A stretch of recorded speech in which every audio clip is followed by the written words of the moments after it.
Options ట్రేడింగ్లో success అవ్వాలంటే మనకి టెక్నికల్ అనాలిసిస్తో పాటు స్ట్రైక్ ప్రైస్ సెలక్షన్ మీద కూడా మంచి గ్రిప్ ఉండాలి. సో స్ట్రైక్ ప్రైస్ని ఎలా సెలెక్ట్ చేసుకోవాలో చూద్దాము. ముందుగా sensible.com అనే వెబ్సైట్లోకి లాగిన్ అవ్వండి. లాగిన్ అయిన తర్వాత ఇక్కడ మనకి అనలైజ్ అనే ఒక ట్యాబ్ ఉంటుంది. ఈ అనలైజ్ ట్యాబ్లోకి వచ్చి ఇక్కడ ఆప్షన్ చైన్ మీద క్లిక్ చేయండి. మనకి డిఫాల్ట్గా పేజ్ అనేది ఇలా వస్తుంది. ఇక్కడ కింద ఎల్టీపీ వ్యూ అని ఉంటుంది. ఇక్కడ మనం గ్రీక్స్ వ్యూని సెలెక్ట్ చేసుకోవాలి. గ్రీక్స్ వ్యూ మీద క్లిక్ చేసిన తర్వాత మనకి పేజ్ అనేది ఈ విధంగా వస్తుంది. ఇప్పుడు ఇక్కడ మనకి గామా, వీగా, తీటా, డెల్టా అని చెప్పేసి మనకి డిఫరెంట్ ఆప్షన్స్ అనేవి ఇక్కడ కనిపిస్తూ ఉంటాయి. ఇక్కడ మనకి లెఫ్ట్ సైడ్ ఉన్నవి కాల్స్, రైట్ సైడ్ ఉన్నవి పుట్స్.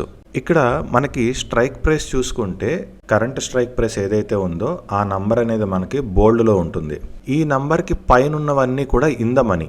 ఏదైతే ఎల్లో కలర్లో ఉందో ఇవన్నీ కూడా ఇన్ ద మనీ. ఏదైతే మనకి ఇక్కడ బోల్డ్లో కనిపిస్తుందో ఈ ఒక్కటి మనకి ఎట్ ది మనీ. దీనికన్నా కింద ఉన్నవి ఈ వైట్ కలర్లో ఉన్నవన్నీ కూడా out of the money. Same అదే విధంగా పుట్స్ కూడా ఎల్లో కలర్లో ఉన్నవన్నీ ఇన్ ద మనీ. ఈ బోల్డ్గా ఏదైతే ఉందో ఇది మనకి ఎట్ ది మనీ. దీనిపైన ఉన్న వైట్లో ఉన్నవన్నీ కూడా out of the money. SEBI report ప్రకారం మనకి 90% ఆఫ్ ది ట్రేడర్స్ లాసుల్లో ఉంటారు, 10% ఆఫ్ ది ట్రేడర్స్ మాత్రమే సక్సెస్ అవుతారు అని చెప్పేసి వచ్చింది కదా. ఆ రిపోర్ట్ అలా ఎందుకు వచ్చిందో మనం ఇక్కడ సింపుల్ గా చూసుకోవచ్చు. ఈ అవుట్ ఆఫ్ ది మనీలో ఇక్కడ పైన చూడండి ఓపెన్ ఇంట్రెస్ట్ ఇన్ లాక్స్ అని ఉంది కదా, ఇది out of the money. Out of the మనీలో ఓపెన్ ఇంట్రెస్ట్ చాలా ఎక్కువ ఉంటుంది. ఇన్ ద మనీలో ఓపెన్ ఇంట్రెస్ట్ చాలా తక్కువ ఉంటుంది. చాలా మంది ట్రేడర్స్ ఏంటంటే మనకి ఇక్కడ ప్రీమియం